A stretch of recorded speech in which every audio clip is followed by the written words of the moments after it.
Good evening, everybody. Welcome to the regularly scheduled meeting of the Farmington Hills City Council for October 23rd. We are so glad to see those of you that are in the audience today, and we're ready for our exceptional tip of the month from the Emergency Preparedness Commission.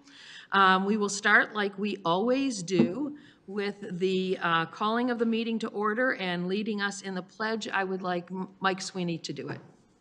Thank you. Thank you, ma'am. I pledge allegiance to the flag of the United States of America and to the republic for which it stands, one nation, under God, indivisible, with liberty and justice for all.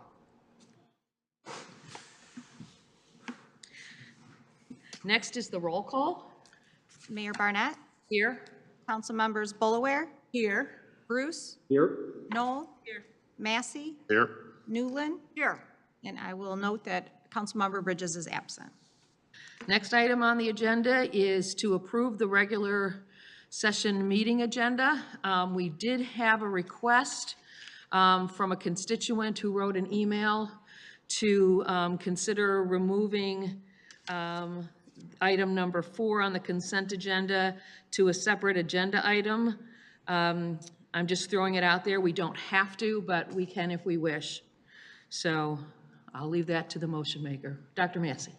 Madam Mayor, I would move approval of the agenda as published. Okay, is there a second? We may need to separate I'm sorry. I'm thinking of the. You didn't read it yet. No, go ahead. No, sorry. Ignore that. Is there a second? I'll second. Okay, it's been moved by Dr. Massey, seconded by Councilmember Newell. I'll get it all together by the time I'm done here. To recommend the agenda as published. Is there any discussion? Seeing none, all those in favor say aye. Aye. Passes unanimously with one absence. Next item is a proclamation recognizing November 1st, 2023 as Extra Mile Day. Councilmember Knoll, would you like to read that? Sure. Thank you. Whereas the city of Farmington Hills acknowledges that a special vibrancy exists within the entire community when its individual citizens collectively go the extra mile in personal effort, volunteerism, and service. And whereas the city of Farmington Hills encourages its citizens to maximize their personal contributions to society by giving of themselves wholeheartedly and with total effort, commitment, and conviction to their individual ambitions, family, friends, and community. And whereas the city of Farmington Hills chooses to shine a light on and celebrate individuals and organizations who go the extra mile to make a difference and lift up fellow members of their community. And whereas the city of Farmington Hills acknowledges the mission of Extra Mile America to create more than 550 extra mile cities in our country and is proud to support Extra Mile Day on November 1st, 2023.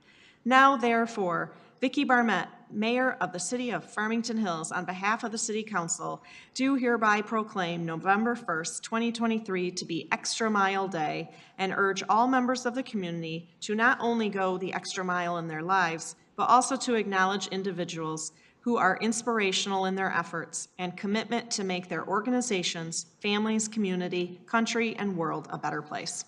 Thank you. Do we have anybody receiving this proclamation? We do not. We typically mail this one. Okay, well, we have the proclamation here, and it's been proclaimed, so we will make sure it gets to the right recipient. Thank you. Next item is Emergency Preparedness Commission Tip of the Month. Powerfully exciting, thank you. Well, it can be. Yes. Madam Mayor, members of council, city staff, my name is Mike Sweeney. I am a commissioner on your Emergency Preparedness Commission. In October, the tip of the month is on having power for your house. And we have enough natural disasters in this area, power going down on a regular basis. We've all sat in too many meetings with DTE and Consumers Power. I'm going to skip right past all of that. And typically we talk about having generators for your homes, gasoline, diesel, natural gas, propane, and we encourage our businesses to have whole house generators on their facilities. So as people are trying to get supplies from the Home Depots to repair their homes, that they can do their business. And all of those are very important issues. We've talked about at length. Stay away from down power lines. Make sure that your generator is not near an open window. If you're going to have it permanently installed, have a licensed electrical contractor install it. Again, safety, safety, safety, safety. And all of that comes out of the old FEMA book. I had to go to the bottom of my closet to find it. This is from 2004, and it talks about all those technologies, and we talk about them all the time. Just recently, a new technology and a new opportunity is coming on the horizon. And maybe this is the VHS Betamax version of whether or not tapes are ready, but they're called portable power stations. I have brought one here. This is the Bruletta EB70 model. Typically, these battery-powered stations are sized by how much wattage power you want for your house. What are you going to do with it? My son is in construction. He wants the Jackery 3000 unit so he can run all of his power tools, his air compressor, and everything else. It fits on the back of a truck. This one right here, this was a present, by the way. And the way it was sized was, Dad, can you pick up this bowling ball? Dad, can you pick up this bowling ball? Dad, can you? This is a 15-pound lithium-ion battery power station, and it was sized because Dad can pick it up. Having gone through all the accessories and the things that it can power, I wish I could have picked up the EB85, but that's a conversation for another time. These units come in 4 sizes, basically. There's the small unit, which weighs 7 pounds. There's the mid-size unit, which weighs 15 pounds. There's the medium units, which weigh 45 pounds. And then there's the Jackson 2000, which I'm told weighs 125 pounds. And I'd read that out of a spec book, can't speak to it personally, but it is a lithium iron potassium oxide battery. Which is considered the safer of the batteries. Of course, we hear too many stories about the lithium-ion batteries and their problems. We're going to let the automotive companies of the world sort out what the batteries need to be. I just want to stick back to the power goes off, and I live in an apartment. I can't have a generator, but I don't want to leave my house. I have a refrigerator full of food, and perhaps there's even injectable diabetic drugs there. I need to keep that stuff cold. So if I happen to have a Jackery 1500 unit, you see how portable this is? You can put that in a closet anywhere. You pull your power station out of the closet, you plug your refrigerator into it. You've now got 8 more hours for your insulin to survive at a proper temperature. People say, how long will these last? They say, put a gallon of gasoline in my generator, it runs for 9 hours. Well, this is a battery. Whatever you've charged it to, it'll give you back basically 85% of what you put into it. Depends on how much you take out of it. If you plug in a refrigerator, that's all this is going to give you. 6 hours, the refrigerator's done, the battery's done, you got to go find a place to charge it up. On the other hand, if you're just going to charge your cell phone, charge your iPad, recharge your entertainment devices, put a lamp on it, it'll last 72 hours, no problem. So what you need from it is what you get from it. So you have to size the units you have here. Now, to make sure that I'm not giving an endorsement to the Brunelli units, I went and looked up. In the low class, there's an EBL, an Anka, an EcoFlow River 2A, a Jackery 2400, and a Bluetta 3B. All of these cost about $400. All these weigh between 7 and 10 pounds, and all of them would take care of your minor appliances for a weekend. The next class, the medium level, is the Libretti 70, which is here, the Libretti 85, and then the EBL.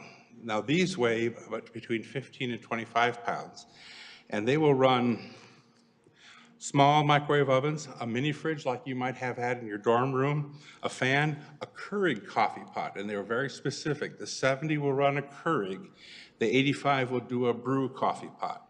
I'm not an electrical engineer. I assume that's because it draws more power for when it's perking. If you get up the Jackery 1500, you can run your refrigerator, your full-size refrigerator, your sump pump.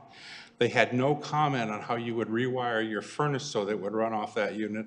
They also had no comment on how you could rewire it so your air conditioner can run off that unit. I gather it has the watt power to make it happen. Again, I'm not an electrician, so I'm going to give no advice on that either. And then the favorite one, the Jackery 3000, that can go to a construction site. And the guy who was doing the show said he sometimes takes his construction truck with him camping. He's got enough power he's out there in the middle of the woods having a fire, doing his fishing, whatever he's doing, and he's living in the life of his living room. He's got his TV, he's got his fan, he's got his coffee pot, he's got his waffle irons. So this is a new technology. And I'm sure it has problems we haven't discovered yet. I don't know what they are. I just want to open the door. We've been looking at this since 2004. The next time the power goes off, it sure would be nice if Grandma has one of these charged up in her closet. You can walk over there, pull it out, plug stuff in. This one will take 4 devices. Pick whichever 4 you want. It has attachments there to hook up your cell phone, your iPad. On the top, it has an automatic, if your phone can oh, I put my phone back there. But you can put your phone on top there. It will charge the phone. I think it's an interesting technology. But as a disclaimer, I have seen several of the fire chiefs talk about the dangers of ion batteries. Don't leave your cell phones charging overnight.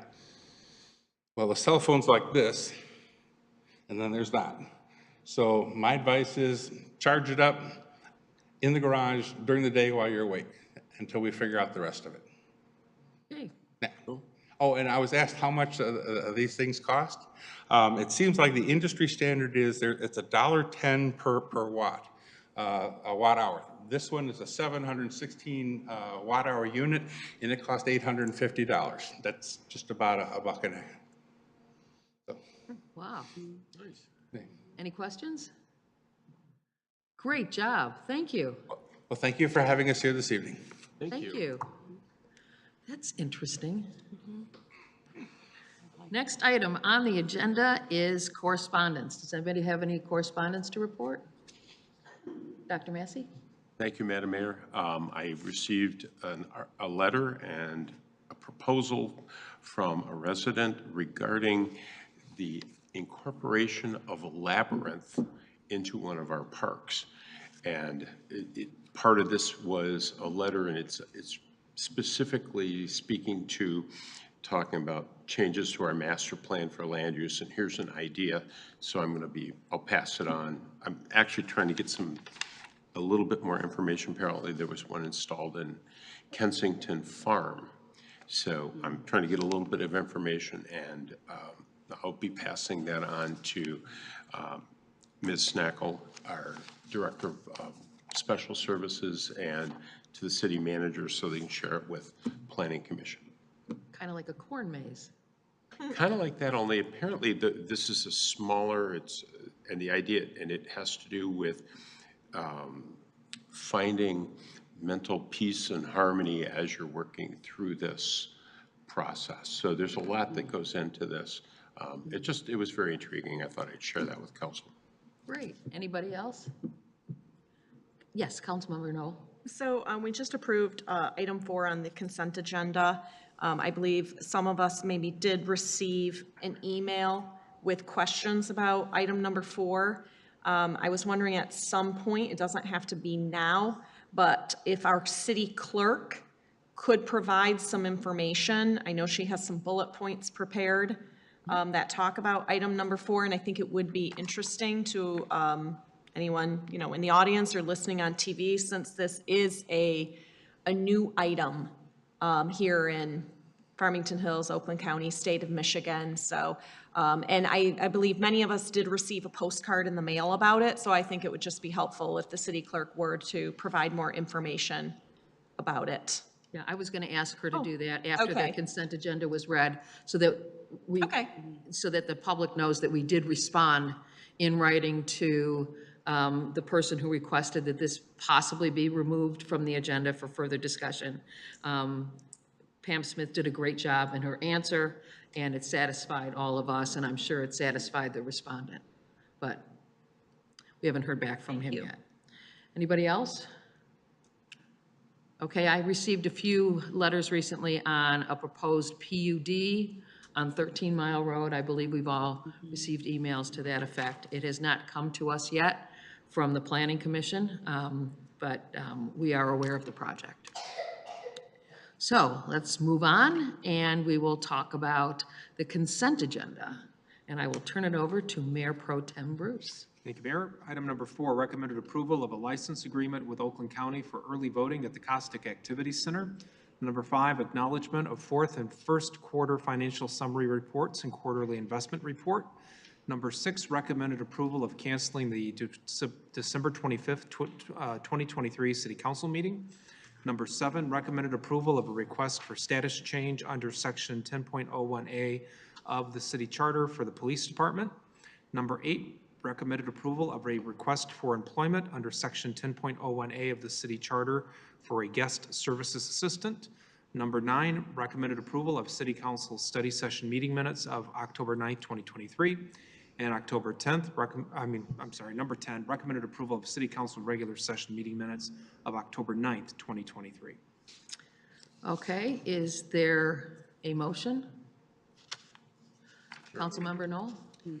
I will make a motion to approve the consent agenda for October 23 as read by Mayor Pro Tem Bruce. Minus 2 items? Yeah. Yeah, sorry. The dates, right? That's 9 and 10. Yes. So that would be items 4 through 8. Okay, is there a second? Support. It's been moved by Councilmember Knowles, seconded by Councilmember Bolaware. This will be a roll call vote, but because we have a motion on the floor and it is time to ask for questions, I'll ask Clerk Smith to read the response or respond to item number 4, which is our joining with Oakland County by contract for early voting at the Costic Activity Center. Certainly. So the questions that arose by the resident were really with regard to early voting itself, having to do with funding, how that was going to happen, how the whole early voting process was going to work. I do just want to clarify that item number 4 is a license agreement for the use of the Costic Center as the early voting site, which was previously approved as part of the early voting agreement passed by City Council several meetings ago. So this is just a formality for the use of the building. But with regard to early voting, this was a part of the proposal 2 that was passed last November of 2022. It was petitioned and put on the ballot by voters and approved and passed by voters. This is required for all state and federal elections for 9 days prior to every state and federal election, but it does allow for options to have early voting in local elections as well. We have a pretty busy year coming up with presidential election year starting in February. So we did discuss this, and the cities of Farmington and Farmington Hills are partnering with Oakland County, and we are going to pilot this early voting for this local election. So funding for this particular election for the local, funding this time around, because Oakland County is piloting that, the county and the state are going for grants that they are hopeful, and I believe they think will pay for the majority of this. If we offer this for local elections, I think one of the big things was the funding. Local municipalities would be required to pay for election workers and then their staff expenses. That's what their costs entail. So all equipment, everything is going to be purchased through the county, probably through grants that they're going after this time around, but that's not the responsibility of the local community. So election workers for the 9 days, we would split that between Farmington and Farmington Hills, and then we would have our own expenses for any staff. As far as how it works, I think most people should have received their postcard in the mail regarding early voting. We're offering it from 8:30 to 4:30. It starts October 28th, so that's Saturday, October 28th, through Sunday, November 5th, 8:30 to 4:30, with the exception of Thursday, which will be a late offering, and it will begin at noon and last until 8 p.m. on that Thursday. Voters will have two options so our voters, Farmington and Farmington Hills, will have the ability to go to the Costic Center during that time period, or a regional site, which all of Oakland County voters would have the option to go to, which is at the Waterford Oaks Activity Center. So there are two locations. I think maybe that was a little bit confusing. We are in a statewide system, so wherever voters go, voter rolls will be available as to who's eligible, just as they are, and it really operates much like you do like you would see on Election Day. So if people are going to the Costic Center, we will have Farmington Hills voters on our rolls. If people are going to the Oakland County site, they'll have all of Oakland County, and they pull that from the statewide system. We are still going through this process. The state has had to develop softwares particular to early voting. And so we've just held some training for clerks and with Oakland County, and it will be held in it'll be part of a live environment. So if somebody comes to vote, early vote in Farmington Hills at the Activity Center, they couldn't go and try to vote at the Waterford Oaks Center, that regional center later on, because it's all a live environment. It'll say that they've already voted. This is very similar to already how we operate with our qualified voter file system, which is a statewide system for same-day registration. So if somebody comes in on Election Day and registers to vote in our community, it's live. We issue them a ballot. It pulls them. You know, if they were in Novi, say, it pulls them right at that moment. They can't go back to Novi and vote or another community, and they can't go somewhere else to vote twice on that same day. So a little bit of how that operates. I know not everybody realizes that and doesn't take part in that same day voter registration. Another one of the questions that came up was if somebody could go to early vote and register there that same day, not in Farmington Hills. So in that 14-day period, you are required to register to vote at your local clerk's office. And so you would have to come to City Hall to register, and then you could go early vote if you wished. Some communities have a satellite office, which may happen to be at the same location as their early voting. So that could be different in other communities. I don't want to speak for them, but not for Farmington Hills. And you wouldn't be able to register out at the county site because that's not your local clerk's office. Thank you. So I think the whole purpose of the person's questions were regarding voters being able to vote twice and circumvent the laws regarding secure voting. And all of those questions were answered, and the vote is very secure, and you won't be able to vote more than once. And the system is tied together, and you can only register to vote same day during this 14-day period at your local clerk's office. Correct. So, which is also where you could pick up an absentee ballot should you choose to do that at the same time. Absolutely. Okay, any other questions? Okay, this is a roll call vote. Council members Newland, Yes. Bolaware, Yes. Massey, Yes. Knoll, Yes. Bruce, Yes. and Mayor Barnett. Yes. Thank you. Dr. Massey? Madam Mayor, I would move that items number 9 and 10 on the consent agenda be approved as read by the Mayor Pro Tem. Okay, is there a second? A second? Okay, it's been moved by Dr. Massey, seconded by Councilmember Newland. This again is a roll call vote. Does anybody have any questions? Seeing none, roll call. Council members Bolaware, Yes. Massey, Yes. Knoll, Yes. Bruce, Yes. Newland, Yes. and Mayor Barnett. Abstain. Thank you. Okay, next item is public questions and comments. Anybody who would like to come up and discuss anything that they want to discuss. You have a time limit, small time limit of 5 minutes, but if you've got a question that we can answer here with staff in attendance, we will certainly point that out to you. I'm now going to open up the public questions and comments. Does anybody want to come forward?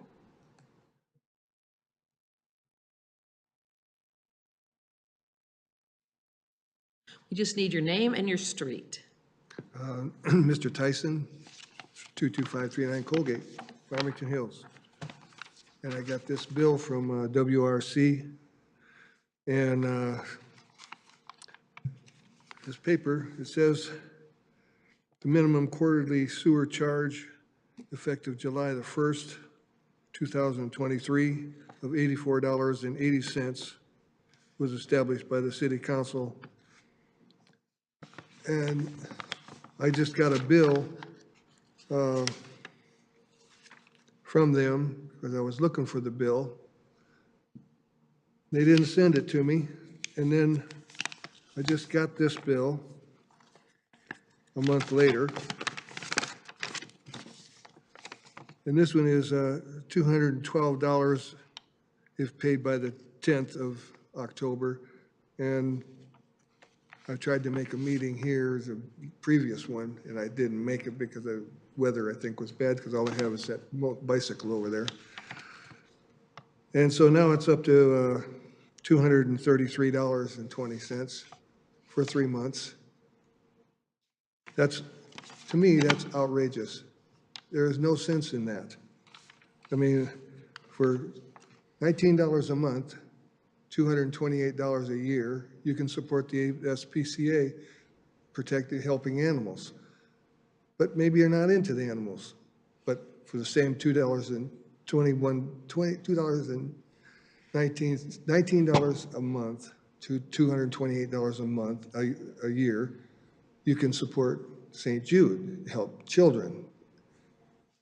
This adds up to over $700 and some dollars, almost $800 a year for one sewer line that I have, and I don't have Farmington water. I have my own well. For that sewer line, $233.20 is due now, because this was supposed to be after the 13th. Oh, no. Nope, it's back to 200 and, no, yeah, late payment, 233.20. I believe you've been here before several I have. times. And you have a well for your water, and you use the city sewer system. I use the sewer system, but I don't have any water. And we discussed this, because this is, yeah, I'm going to turn it over to City Manager Mekchen, because we were all very concerned about somebody in your plight, and we did make arrangements, and I don't think that filtered down to you yet. Well, it's been a year, and this right here, from them, from the WRC, it gives you an option. I want the option, which is still outrageous because it's $336 a year at $84.80 every 3 months. That's a lot for one person, just myself, in my house. It doesn't make sense. Well, let me ask City Manager Mekchen to weigh in a little bit. So, thank you, Mayor, and good evening, Mr. Tyson. And you have been here before a couple of times, and my understanding is you've been working with my staff over the last several months to try to address this issue. And so, to refresh council's memory, when we adopted the water and sewer rates last June, as part of the resolution of that adoption of those rates, council authorized, also approved a policy that would allow WRC to install water meters on private well systems so that we can bill for actual consumption of water going through the system. Okay, so currently Mr. Tyson is being charged on a flat rate quarterly charge because he hasn't taken the appropriate actions. My understanding is that my staff had been communicating with you, Mr. Tyson, on your eligibility for possible financial assistance with trying to get a meter installed on your property through our CDBG program, meetings with Teresa Jurgovich, our social worker, and Charmaine Cutler-Schmalt, our community development director, to help you and assist you through this process. And I think there's some homework that you needed to do in order to go through that process. My understanding from Charmaine is that the title of the home that you're in is still titled to your parents. And you needed to transfer that title into your name. Okay. Okay, so you need to do that. And then once that happens, then we can assist you in filling out the forms for public assistance to help work you through the program. And the one caveat is, and I don't have the resolution in front of me, is even if we transfer him and we install the meter, there's still a minimum charge for water consumption, and I think it's 2 or 3 units, and that's essentially a ready-to-serve charge. So we'll have to take a look at the resolution that council adopted to make sure that that still makes sense in this particular instance. Okay. Yeah, we're well aware, and we're trying to solve problems like yours so Okay. that this doesn't continue to happen. So can we have staff reach out?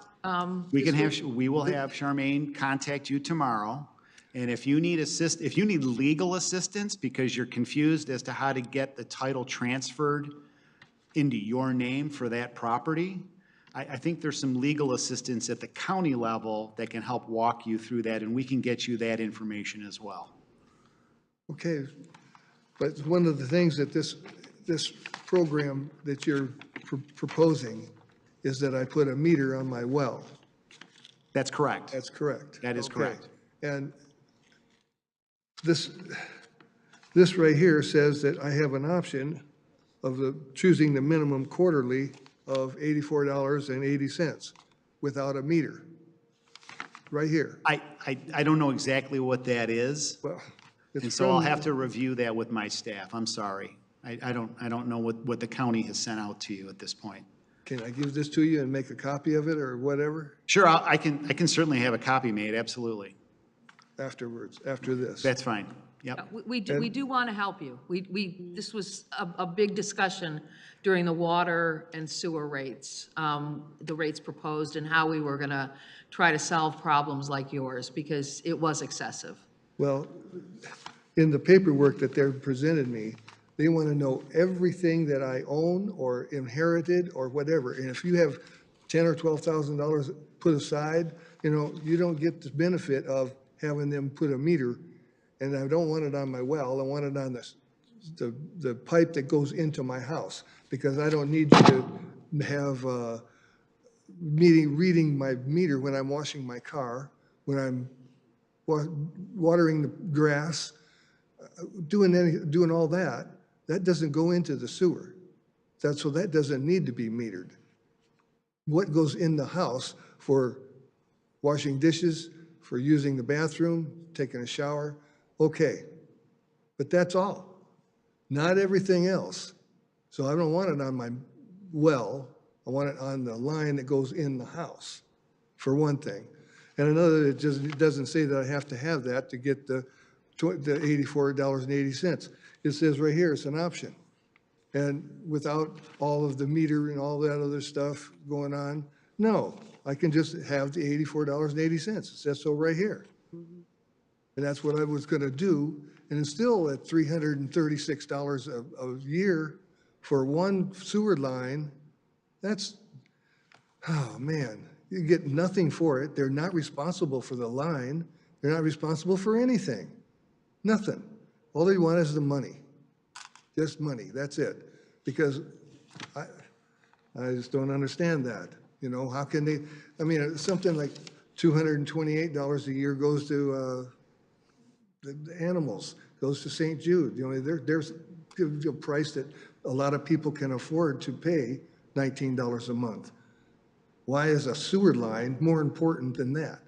$386 or $336 a year for that. That's not right. For one line, for one person, I have people on my street, which we are a lot of retirers and elderly.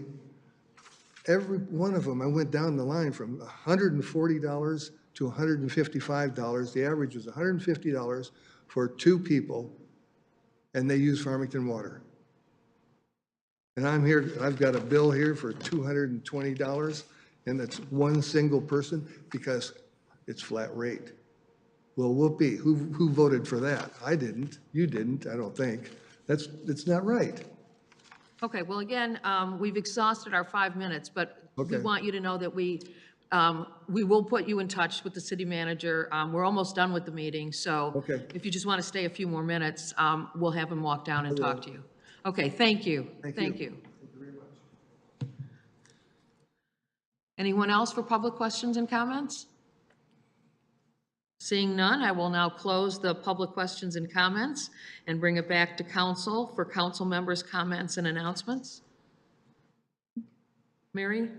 I was going to say, with our proclamation today, I'd like to mention that if you're looking to do something and you think, oh my goodness, I can't do Meals on Wheels, it's way too much, I just want to do something, maybe try something, consider doing the tutoring group that's at the Farmington High School every Saturday morning from 9 to 11.